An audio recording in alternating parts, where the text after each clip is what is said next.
사연방입니다. 오늘의 사연은 남자분께서 보내주셨습니다. 오늘의 이야기 시작합니다. 제 택시 뒷좌석에서 들려오는 낮은 웃음소리에 무심코 룸밀러를 보았습니다. 순간 심장이 덜컥 내려앉았습니다.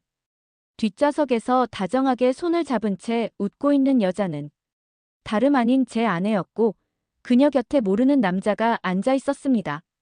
숨이 막혔지만 저는 들키지 않으려고 애써 평온한 척 운전했습니다.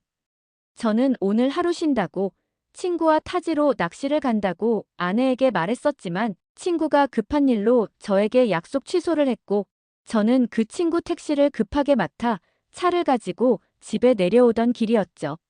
시에 도착했을 때쯤 한 남자가 비틀거리며 택시를 잡으려고 했습니다. 택시 등을 켜놓지도 않았는데 잡는 걸 보니 급하기도 하고 술도 많이 취한 것 같았고 어차피 아는 동네니까 가는 길에 내려주고 돈도 벌고 집에 가자 싶었죠. 밤이라 차 안은 어둑했고 낚시 모자에 코로나 때문에 마스크로 얼굴을 가린 터라 아내는 운전사가 저라는 걸 전혀 알아채지 못했습니다. 오히려 들킬까봐 노심초사했던 건 저였죠. 심장이 쿵쾅대기 시작했습니다. 두 사람은 귓속말을 주고받으며 간간히 낮게 웃었고 그 웃음소리 하나하나가 제 가슴에 비수처럼 꽂혔습니다. 룸밀러로 본 아내의 얼굴엔 제가 한 번도 본 적 없는 달콤한 미소가 떠올라 있었습니다. 한산한 도로를 달리던 중 목적지를 묻자 아내와 함께 탄 남자가 익숙한 호텔 이름을 불렀습니다. 머리가 하얘졌지만 저는 떨리는 손으로 핸들을 꽉 잡고 최대한 침착하게 차를 몰았습니다. 심장은 터질 듯 뛰었지만 두 사람은 제 존재조차 잊은 듯 서로에게 몸을 기울이고 있었습니다. 아내도 한 장 걸친 것 같아 보였습니다. 신호에 잠시 멈추는 사이 저는 속으로 수십 번 되뇌었습니다. 이건 악몽이야. 깨어나면 다 끝나 있을 거야. 그러나 룸밀러 속 두 사람의 모습은 너무도 생생했습니다. 호텔에 도착하자 남자가 여기서 내려주세요라고 말했습니다. 아내는 여전히 제 얼굴을 보지 않고 창밖만 바라보고 있었습니다. 저는 떨리는 목소리를 가다듬고 요금을 계산했습니다. 남자가 돈을 건네며 인사를 건넸지만 저는 아무 말도 할 수 없었습니다. 아내를 향해 간절히 눈길을 보냈지만 그녀는 끝내 저를 알아보지 못한 채 남자와 함께 호텔 안으로 사라졌습니다. 그들이 내린 뒤 저는 도로 옆에 차를 세웠습니다. 그리고 한동안 멍하니 앉아 있다가 이내 터져나오는 울음을 주체하지 못했습니다. 믿을 수 없었습니다. 수십 년을 자식을 키우며 뒷바라지하는 모습을 보며 사랑해온 제 아내가 다른 남자와 호텔로 들어가는 현장을 제 눈으로 보다니요. 한 손으로 입을 틀어막고 흐느끼며 분노와 절망에 온몸이 떨렸습니다.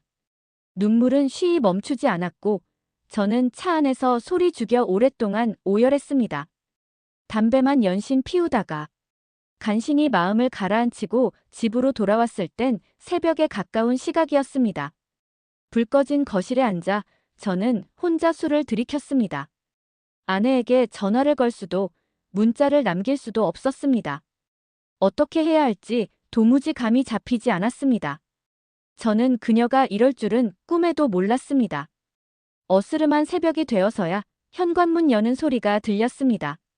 아내가 살며시 들어오는 기척에 저는 급히 눈물을 훔치고 불을 켰습니다. 갑자기 불이 켜지자 아내는 깜짝 놀라 굳은 표정으로 저를 마주했습니다. 저는 식탁 의자에 앉아 빈 술잔을 손에 쥔 채 묵묵히 그녀를 바라보았습니다.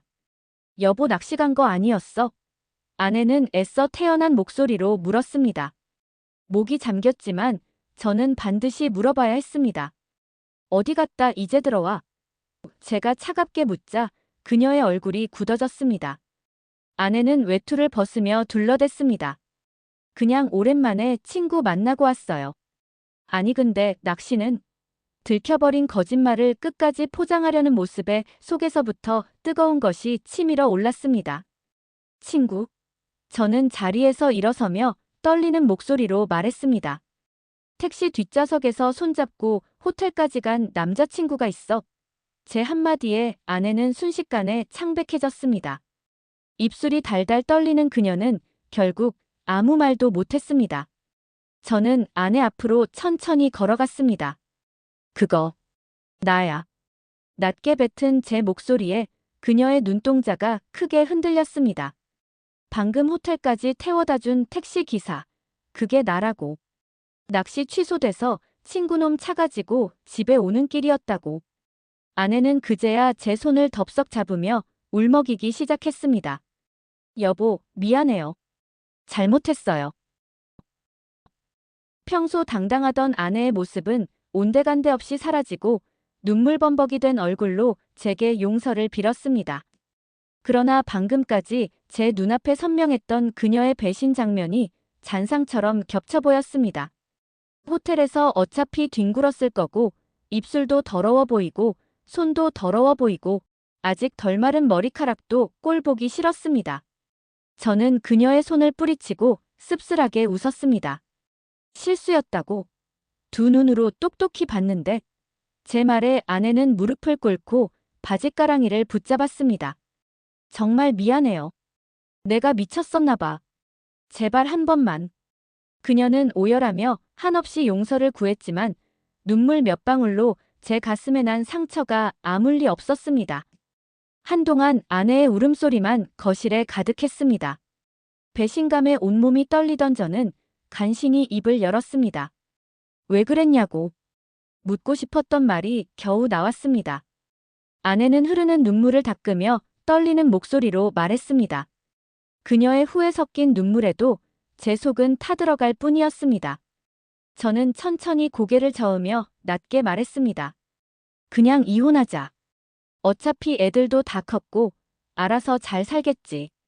그리고 떨리는 숨을 몰아쉬며 한마디를 내뱉었습니다. 나가.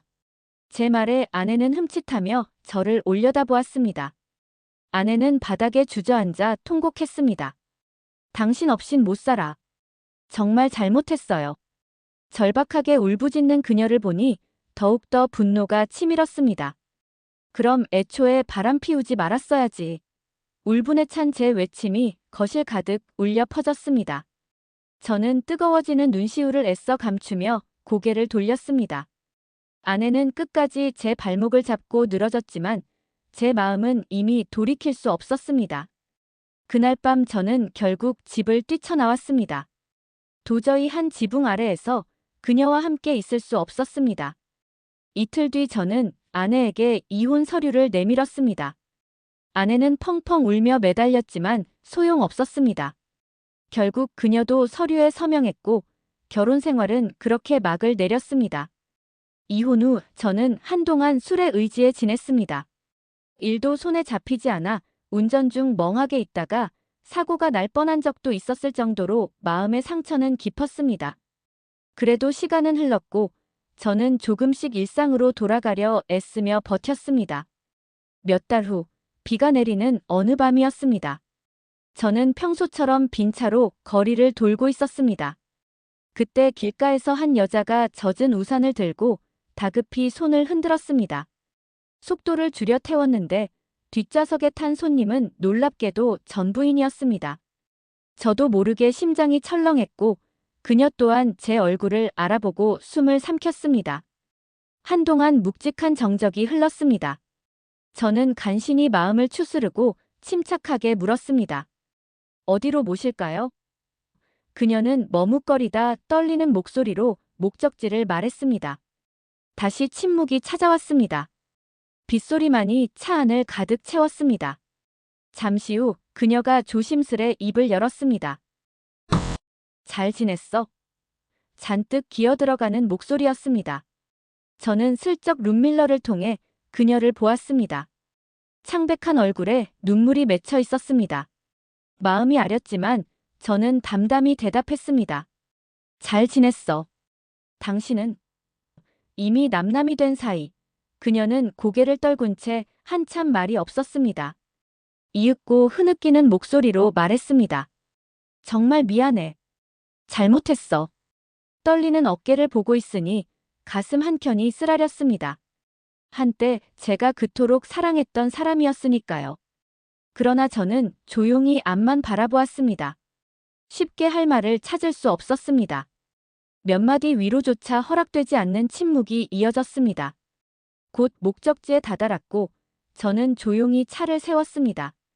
그녀는 내리기 전에 한참 망설였습니다. 그리고 주머니에서 지갑을 꺼냈지만 저는 살짝 고개를 저었습니다. 돈은 됐으니까 그냥 가. 제 말에 그녀는 그만 울음을 터뜨리고 말았습니다. 그녀를 향해 저는 끝내 뒤돌아보지 못했습니다. 텅 빈 뒷좌석을 바라보던 저는 뜨거운 눈물이 차오르는 것을 느꼈습니다. 그러나 곧 눈물을 훔치고 크게 숨을 내쉬었습니다. 사랑했던 사람에 대한 마지막 미련도 원망도 이제는 모두 내려놓으려 합니다. 저는 다시 악셀을 밟았습니다. 비록 가슴에는 지울 수 없는 상처가 남았지만 언젠가 저는 다시 누군가를 온전히 사랑할 수 있을까요? 희미하지만 따뜻한 희망을 품고 저는 오늘도 이 거리를 달립니다. 여러분의 생각은 어떠신가요? 용서하는 게 답이었을까요? 정리하는 게 답이었을까요? 사연방이었습니다.